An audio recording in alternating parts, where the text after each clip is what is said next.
The Port Podcast with Craig Bell Estabrooks. Welcome to the latest edition of the Port Podcast. We got two great guests today, pillars of the Greater Saint John business community. We have Shannon Merrifield representing the Greater Saint John Chamber and Andrew Beckett with Envision Saint John. So I want to talk a lot about Saint John today. The Greater Saint John, our region, the opportunities. We really feel a lot of momentum here at the Port. We talked to a lot of major companies that have invested tremendously, not just at the Port, but in other locations in Greater Saint John. I think we have a generational opportunity to turn the page and create something very, very significant for the region. And both of your organizations are at the forefront of this. So maybe we'll start today just talking a little bit about yourselves, how you've landed at the Chamber, Shannon, and Envision, Andrew. You've both had long, decorated careers before. Prior to the Chamber, I had several fine art and craft galleries. Handworks on King Street. I had Buckland Merrifield Art Gallery on Canterbury Street, and Spicer Merrifield Gallery on Prince William Street. And so there, I worked and connected with community and artists and craftspeople, and hopefully created a space that added to the culture and tourism sectors in our city. But as an entrepreneur, you spend a lot of time, working within the community. So in that, I worked on different boards, whether it was a New Brunswick Museum board. I chaired that for a couple of years, and also worked on the Saint John Arts Board, and also spent some time working on strategy with the New Brunswick government as well. So, like all entrepreneurs, you're a jack of all trades, and I don't want to say master of none, but there's a lot that goes into I think owning and operating a business, and also being an active community member. And it really just led me to my love of this community. The people here are resilient and strong, and there's a huge opportunity, I think, with what we have, and also the opportunity for growth. And I think when you're growing a business, you're always looking to see, how can we make our community better? How can we make our services better? How can we strengthen what we already have? So in that, opportunities, I was working as well after my galleries. I had the opportunity to work as at the Beaverbrook Art Gallery in Fredericton, and Fredericton is a beautiful and lovely city, and had a great time there. But really, when it came down to it, my heart was in Saint John.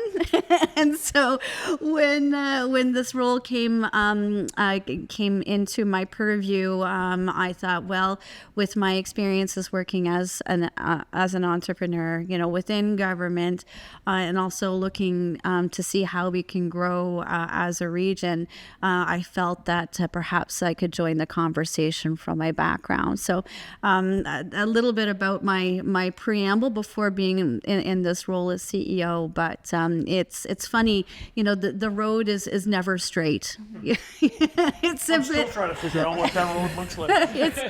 It is definitely a road that kind of brings you to where you need to be at a particular time. But I feel very fortunate to be sitting in this seat right now, and I take it with a lot of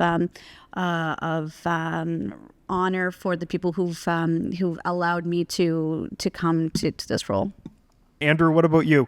You've got a long, storied career. Oh my, that means I'm old. Yeah, no, I started my career in public accounting, got my CA designation, and realized that wasn't what I wanted to spend my life doing.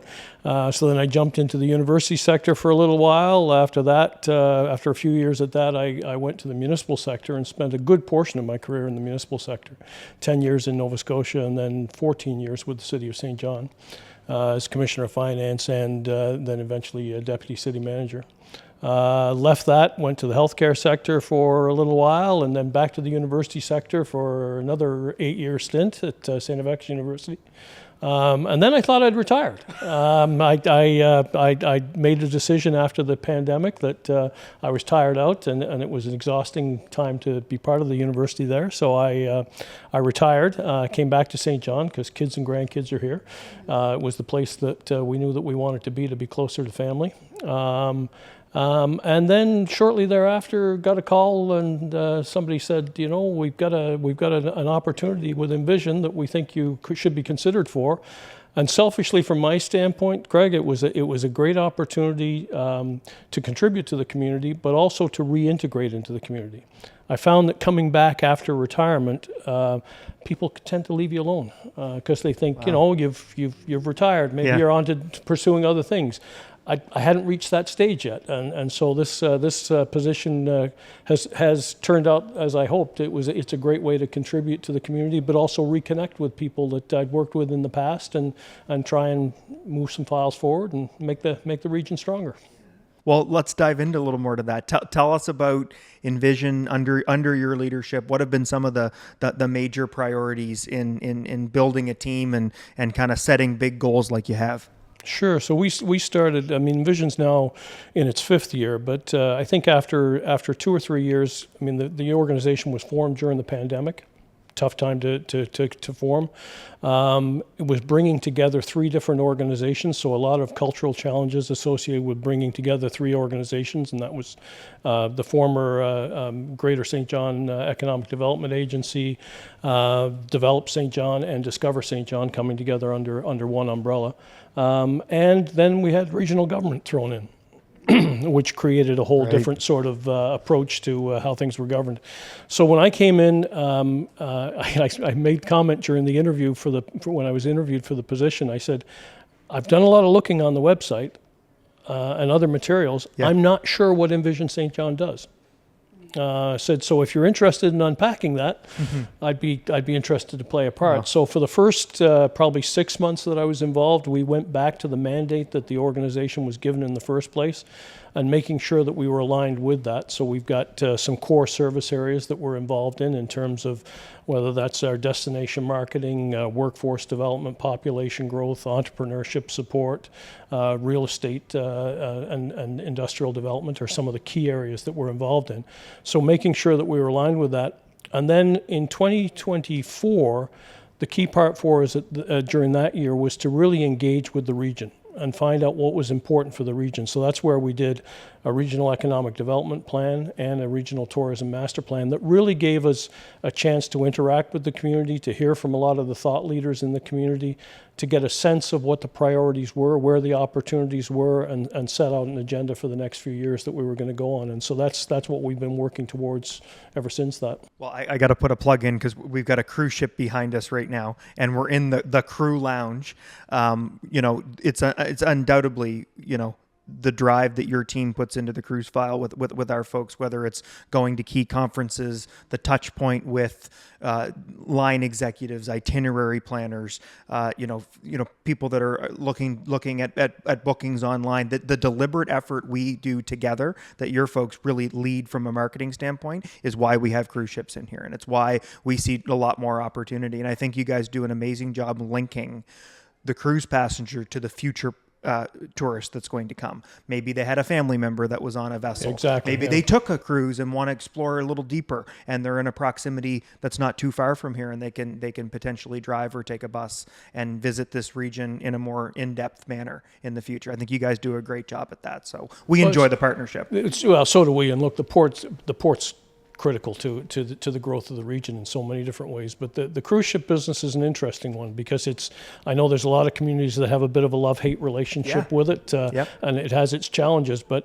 the visibility that comes from having that number of people show up in your area, having the cruise ships as a backdrop in the harbor brings pride within the community as well. It brings a great sense of place for people that live here as well. But you're right. And then the future opportunity to have people come back. This is a sort of we want to make sure that we're showcasing the region as best as possible and really encourage them to come back for future visits. Exactly. And so go ahead. Sorry, Craig. Yep. Yeah. And also from my point of view, from the businesses, everybody knows that Envision is such a huge driver for bringing the tourists to our region.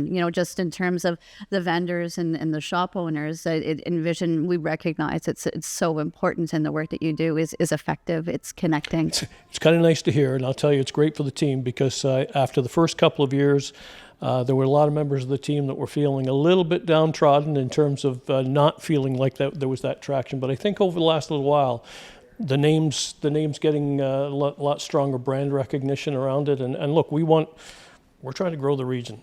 We want to do the best possible things that we can to grow the region in a lot of different ways. So that's great to hear. I think despite some of the challenges we all hear in the media that are not unique to St. John, this summer's been a phenomenal year from a tourism standpoint. The weather, the amount of people that have come here, the reception that we're getting from cruise passengers about the new assets like the Fundy Key area, the momentum the museum has created, being very deliberate with their plans and setting openings. We have really pushed this region forward from an asset standpoint, and I know there's a lot more to come. But your voice in helping push that has been key. We've got our destination marketing team. They're a well-oiled machine. They've been at it for 14, 15 years. They really know what they're doing. As is your events team. I know it's a similar, but Shauna and the folks she's trained through the years. I think she's retired now. But exactly. Our sales team are great from that standpoint. Incredible. You're right. Yeah. And also the assets that we're seeing too, just in terms of the city and, the experience that the cruise ship passengers are having compared to 10 years ago, it's huge. It's huge. It's a big difference. And I think that we are seeing it in terms of return customers. Yeah, no question. Okay, Shannon, I'm putting you on the hot seat now. Yeah. So your background really intrigued me. You've kind of got you've done sales, you've led things, you've got a very organic view of what a chamber should be doing to support local business. What voice are you looking to bring to this organization? Absolutely. I think that right now we're in a growth mindset. We just rolled out our 3-year strategic plan. And in that, it's making sure that the chamber has a value proposition to our members, which is important. As an entrepreneur, I know what it's like that you're looking at, the expenses that happen at the end of the day, and you say, okay, what is the chamber actually doing for our community? And so we go through that and we look at it every day. How are we serving the business? How are we serving the community? So we're looking at it by ways of strengthening the community. How do we strengthen the community? And we do that through networking. We do that through sharing the success stories of our business community. We're looking at strengthening community. So by talking about advocating, the needs of small, medium, and big business. So we act as an advocate on behalf of those members. And also is just strengthening the community as well. So there's many ways in which the chamber does that. But that's what this is great to talk about. How to go into it. Yeah, absolutely. Okay, so now that you've had a few months into the role, if you could wave a magic wand, what's the one big thing our region can do to help support your members? I think it's supporting our members by supporting local, by attending events, by engaging, and also seeing what's going on in our community and being involved. I'd build on that as well, because quite frankly, the adage that you often hear in terms of going to a new place is ask a local. Locals know. Right. In St. John, unfortunately, locals don't know. Right. I don't think they've got as full an appreciation as they should have of the abundance of activities, of attractions, of events that they can participate in. So I'd agree with Shannon. The best thing that people in the region can do, engage in the community. There are a lot of fantastic things going on here that would be good to get people more involved in. I love that. So what's kind of been some of the highlights or early days? I know you talked about communication, and I think you've done a wonderful job really being front and center and being very deliberate in your communications. The blast to the members, you've been very proactive. I've noticed a big shift. What has kind of caused that and why? My first weekend actually was the announcement of the tariffs. So of course, St. John is being identified as the most vulnerable city in Canada. First week on the job, really, you had to jump in, which was good and exciting and also terrifying all at the same time. But it really brought me up to speed and what we need to do as a chamber to advocate and to help inform our members. It's complex issues. It's confusing and scary. So I think that as that being the first, the first topic that we talked about that I brought on as a CEO was a bit of a game changer for me, and because I recognize just how important it was for us to connect with our members, to share with them the proper information, where do you get your information from, and also for us to help navigate it with them. I mean, we're far from clear in terms of exactly what it is that we need to do, but we're building the path out together. So I think that perhaps was a start, and also there's other things that have happened within the community, both challenging and also good, that we've had to dive in as a chamber to advocate on behalf of our members. Everything is topical. There's some of these topics are worldwide. Some of them are local.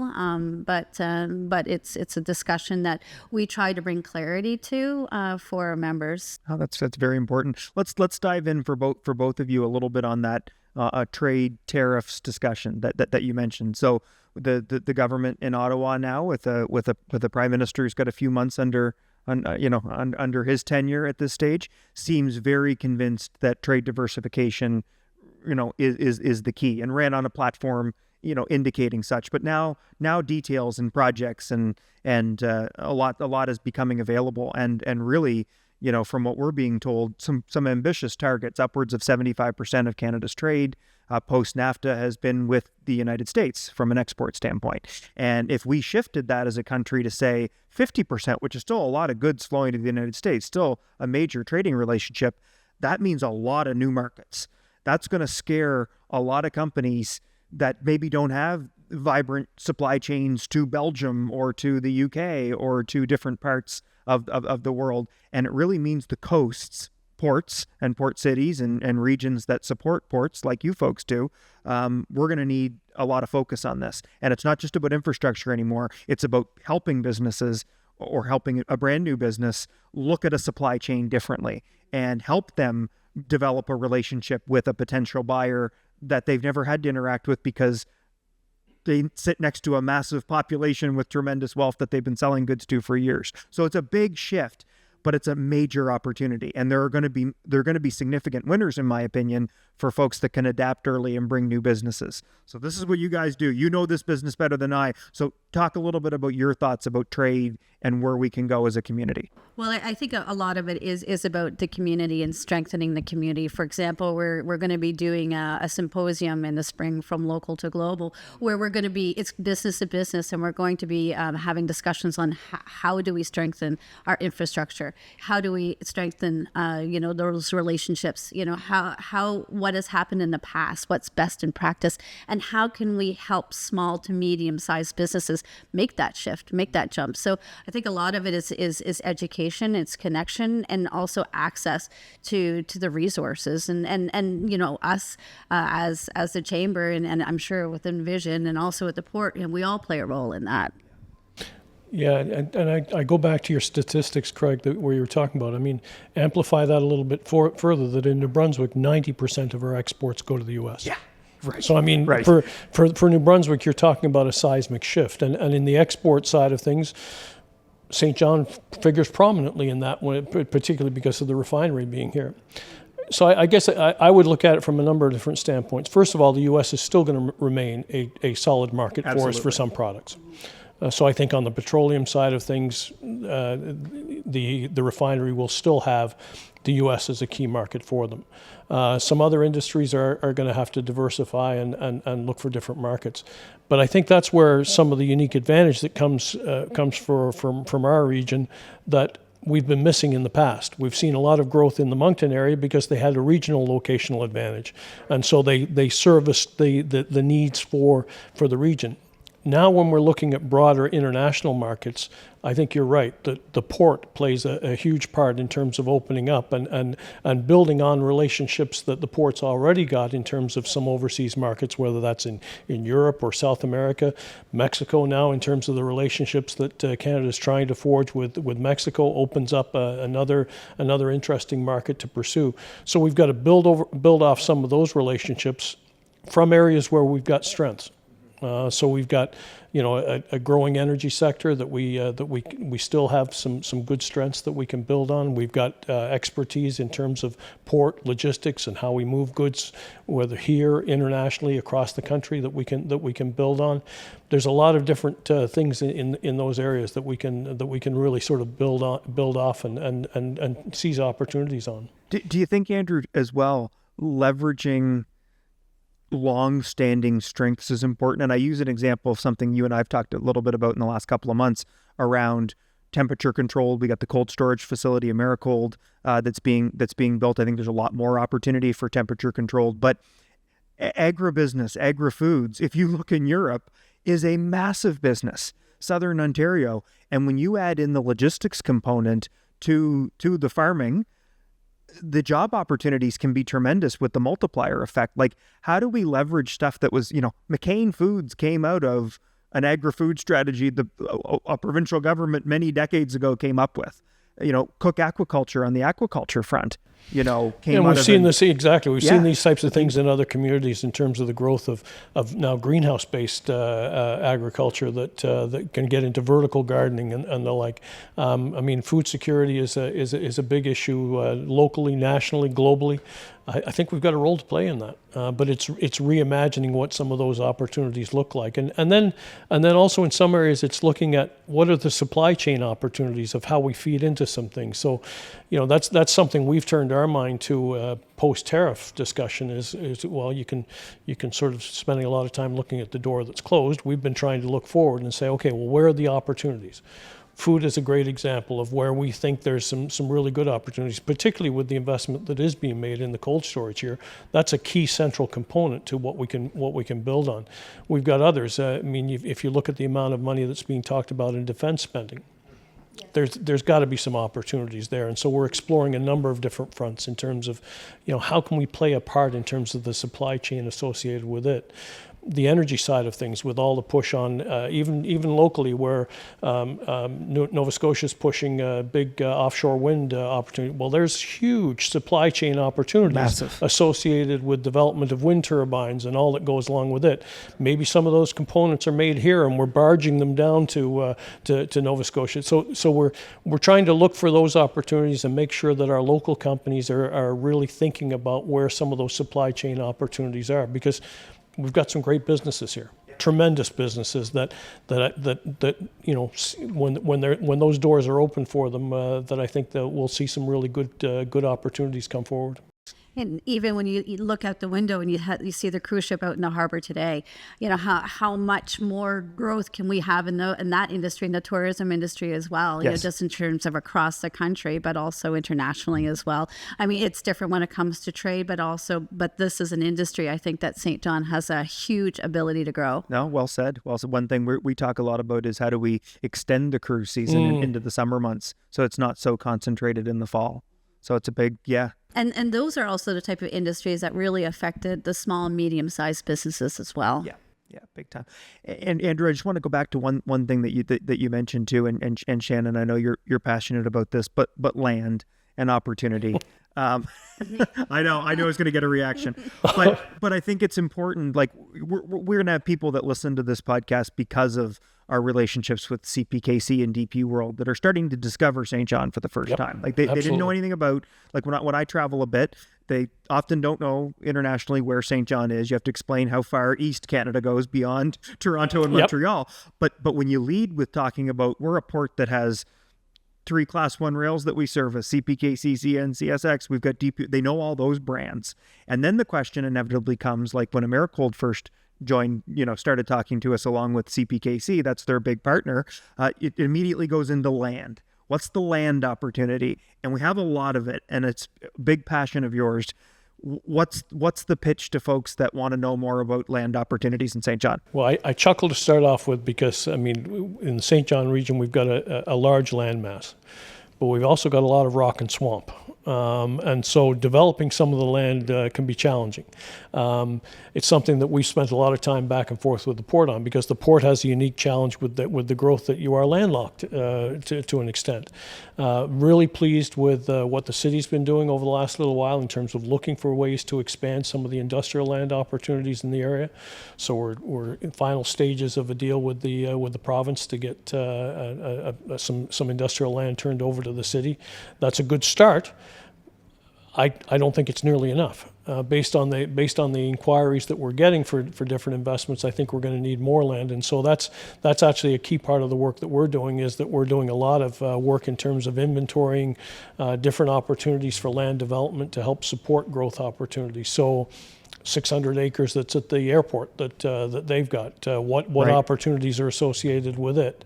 The Spruce Lake Industrial Park expansion is great as a first step. What comes next from that? So we're looking 4 or 5 times down the road and say, okay, we can't just be satisfied with Laurenville, because all that's going to take is probably 3 or 4 major investments in that Spruce Lake Industrial Park, and that land's going to be full. So we're now already starting to try and identify where the next pieces are, and because the nice part is the opportunities are there. Right. We're getting the right time. I worked for the city in the 2000s. We were struggling to keep the lights on. The port hadn't taken off at that point in time. There really wasn't much cause for optimism at times, and so to really sort of see the momentum that's in place now, the types of investment opportunities that are coming forward. It's got a very different feel to it now than it did back then. The port was losing rail lines and losing exactly business, not talking about being out of land. Which we are. I mean, the conversations are tremendously different now. So Shannon, what are your members saying? What are your members saying about land opportunities, and who needs to come in to add to the complement of businesses you already have? Well, I think that the sky's the limit, really. I think that we're open for all types of investment. I mean, you'd mentioned about the airport. I think that is going to be a really important area for us to develop for several reasons. Not only does it signify that we are we have opportunity for growth, whether it be for hotels, whether it be for another industrial park. But it's those types of larger businesses that Andrew was talking about that supports the small and the medium-sized businesses as well. So it's the trickle-down effect, and also the messaging that's coming from those key players is exciting and necessary, I think, in order for us to grow. Which gets us into a topic that we haven't talked about. Okay. Is that our population needs to grow. Yes. Population growth. And in that regard, we still have an area where deaths are outpacing births in terms of our natural population. That's just a reality of the demographics of the area. We need immigration. Immigration is critical in terms of the future success of current businesses, in terms of meeting their workforce requirements, but also attracting the talent, the entrepreneurship, the skill sets that we need to really grow the economy going forward.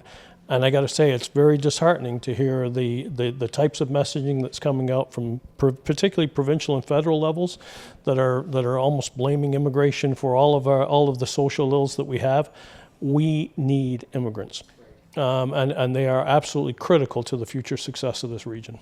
I echo that 100%, Andrew, and I'm hearing that from our members as well, is that they're having a really hard time, there's gaps in their workforce, that need to be filled, by newcomers, and also there's an ability to grow that they can't meet because they can't fill those roles. So, and also just for a community, for the vibrancy of where we live, it's necessary. Yeah, it'll be interesting to see. I see the Trump administration has announced $100,000 for visas that were very common for high-skilled workers, which quite frankly, I look at that and say, good for you, because that could create a great opportunity for us to attract some of those people to this part of the world. Exactly. Yeah. It's interesting that, mentioning immigration. Do you see people from different parts of the province or different parts of Canada coming here as well? Well, we did during the pandemic. We had a great influx of people during the pandemic, and still see we've done a bit of analysis on it. We still see opportunities. Quebec and Ontario in particular, there's still movement. Look, we've got a very, very attractive lifestyle to offer to people. In relative terms, housing is still attainable here as compared to some of the bigger markets in Ontario and the like.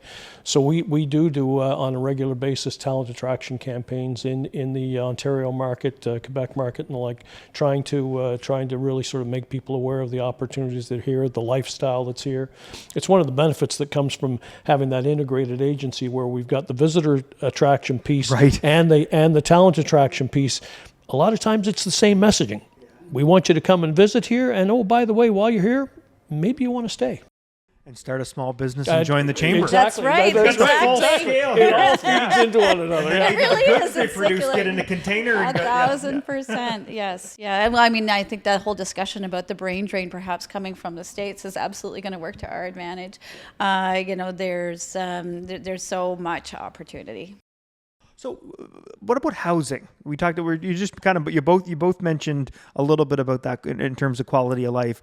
What do we need to be doing more aggressively to make sure from unhoused population to the right complement of development for people that are moving here? And I say the latter because I don't think it gets mentioned enough, because we do have people that we know that have relocated from other larger cities that have come for a job at the container terminal, or others that, a more suburban setting, while wonderful, is really not what they're used to.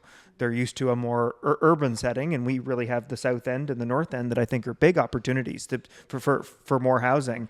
How do we go from, helping support the unhoused population get affordable housing to having the right complement of new builds so that it's not all just concentrated in one part? Yeah, I think, look, there's a lot of different layers you can go at with that one. And it's not a matter of addressing one or the other, because they all feed into each other. You have to have newer stock coming on that's more expensive, because that then frees up older stock that maybe is more attainable for people along the way. When it comes to rental units, we're seeing some good developments in the Saint John area. So we've got some good examples in the uptown area that are going up, and that over the next couple of years will add a reasonable number. We've got a number of other developers that we've been courting over the last several years that are going to develop in the uptown area, and that's going to be principally in the Saint John area, because they do want access to transportation. The higher density rental side of things will always be in the Saint John area. Of course. You're absolutely right. South End, north part of the city, great opportunities. This is where core infrastructure is already there. We've got new schools being developed in both the South End and the North End. So these are great anchors to have to attract people in.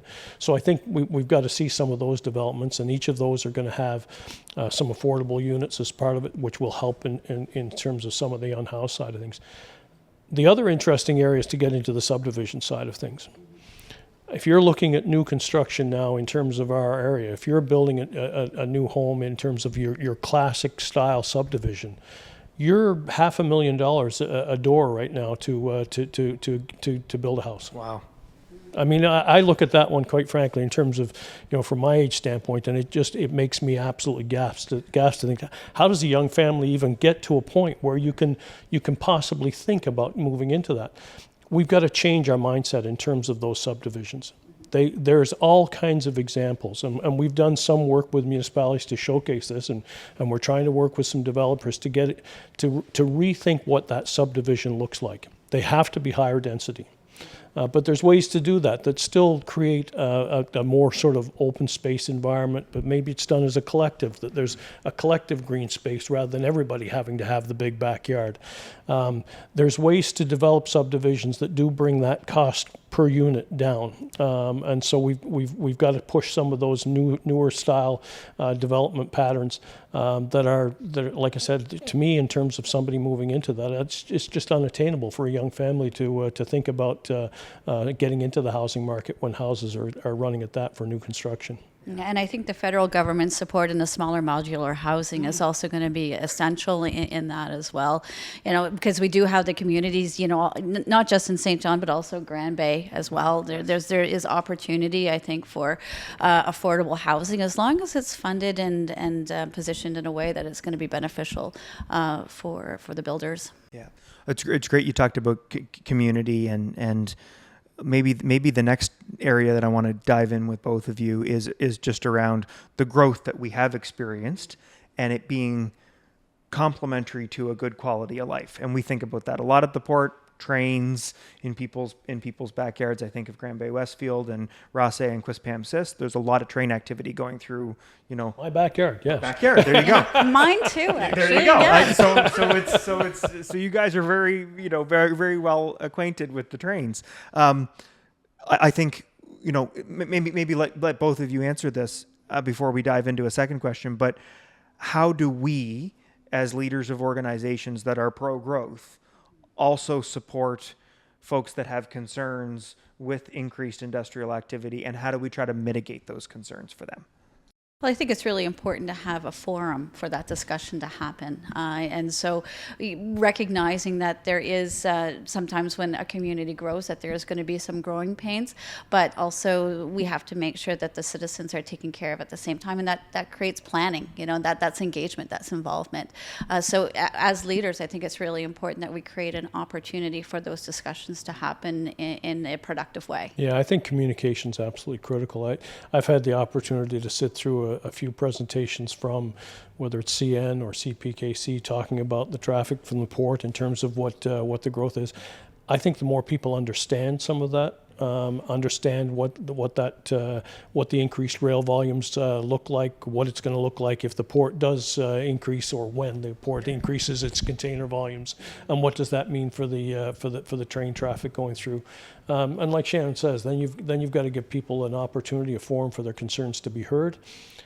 Sometimes it's a reality of growth that some of that's going to be there, but there are also ways to mitigate some of the safety concerns that are there and some of the operational awareness that I think can help build a bit of a bridge. Yeah, I think both of you highlighting communications and being proactive, I totally agree. That's the solution, because I look at things that MB Southern does on a daily basis to be less disruptive. They're really trying, and it has helped.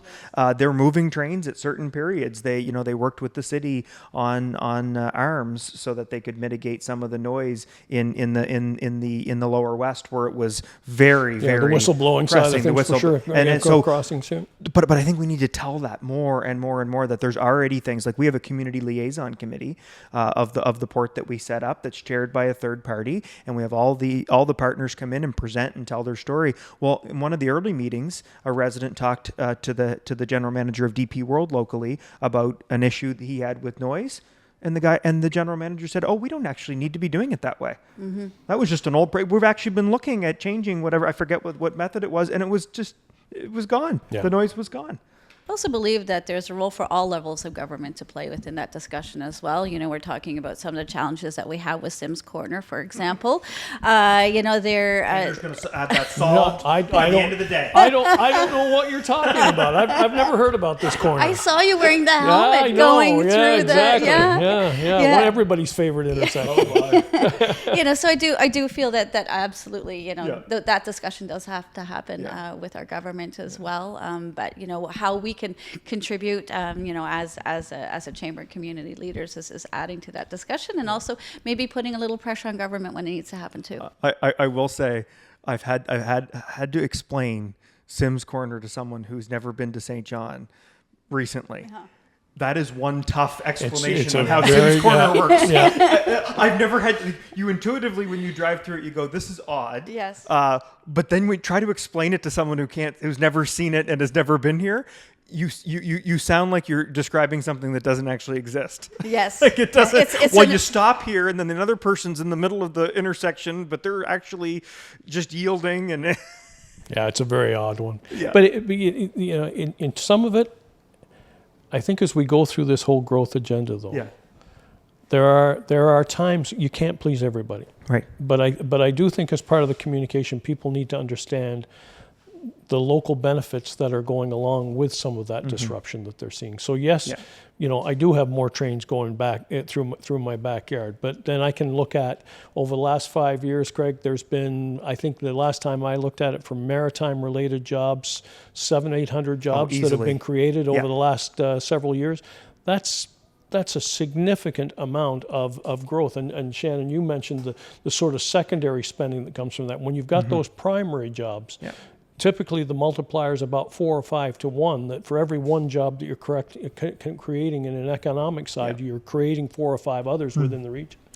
But I think for people to make that connection, that yes, it may be unfortunate that I've got a bit of extra train traffic, but as a result, there's more diversity in terms of restaurants. There's more availability of retail opportunities. There's more amenities in the community because there's more local wealth. And explaining to folks too that if you lived in Ontario, this has been the reality for years. Like we're just reintroducing it now that people got away from. We were rolling up tracks for a while, and there was nothing going on, Craig, as you well know. Exactly. So we're reintroducing train traffic that historically was here. Yeah.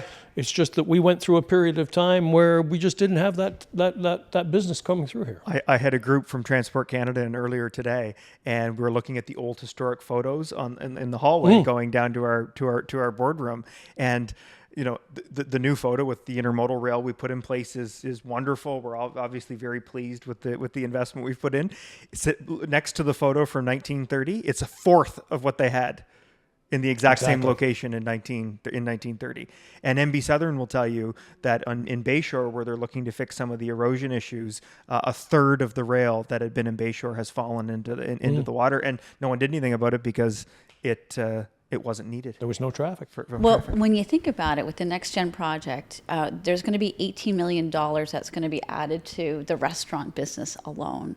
So when you share those numbers and that story with community, it's powerful. It has impact. People can actually see, how this is going to be of benefit. So I think that's essential that we get that message across. Well, and we need to include it in our everyday language. Like Andrew, you mentioned in the 2000s, things weren't particularly thriving. And people now say, well, why does Saint John have so many good restaurants compared to 20 years ago? It's because there's jobs and opportunity. Because people have got money to spend. Right. People can afford to go out and bring their family to a restaurant. So we got to make that connection. And also the diversification of our population. I mean, we take a look at the newcomers and what they've contributed to in terms of lifestyle and restaurants and opportunities for us for growth. It's incredible. So okay, so I've kept you for a long time today, but I want to kind of, the wrap up question is a difficult one, and it's one that is going to cause you to think forward a little bit. So, and it's a tough one, and I'll try to answer it for myself too, if you want. If we're sitting 10 years from now, and we're all enjoying a coffee or a dinner together, what do you want to say was some of the top highlights of your time in the role that you're occupying currently? Oh my goodness, that is a hard one. I think that to see our city grow and thrive and not just survive. I think that as the Saint John region, we have such a huge opportunity for us to really become a bigger, stronger community, in terms of growth, but lifestyle. If we can take a look and say, okay, we have these amenities that are now available for our children. We have these schools, we have these parks, we have these restaurants. So if we can contribute to that, then I think that's a pretty good goal. 10 years from now, I'm at an age where I look through the lens of a grandparent at this point in time. 10 years from now, I've got at least one grandchild that's going to have choices as to where they're going to live. So my hope is that in 10 years' time, they're recognizing that there's an awful lot going on in the Saint John region, and this is a place that they want to stay. That they see those opportunities. And then if I take that one step further, we've got far too many youth in our region that fit into the NEET category, not in education and training and employment. We need to lower that. We need to get our youth engaged, and so 10 years time, I would hope that we've got a lot more youth that are really engaged in whether it's education or employment and different training opportunities, that we're lowering the unemployment level for our youth, and that that demographic, that 18 to 35-year-old demographic, is really recognizing and benefiting from the growth that the region's seeing, and then they're engaged in the future of this region. Yeah, mine is the same as you. I want to see those kids that are in school today looking at the ships in the harbor, making a connection that they can make a tremendous living. That there's a future right here. on this waterfront. Yeah, and there is a great future here. No question there is. Well, this has been wonderful. We're as a community, we're fortunate to have both of you in the positions that you're in and what you offer. This has been, I think, a very illuminating conversation. I think our listeners will really enjoy this, and I hope you come back and do this again soon. Anytime. Thank you very much for having us. Thanks.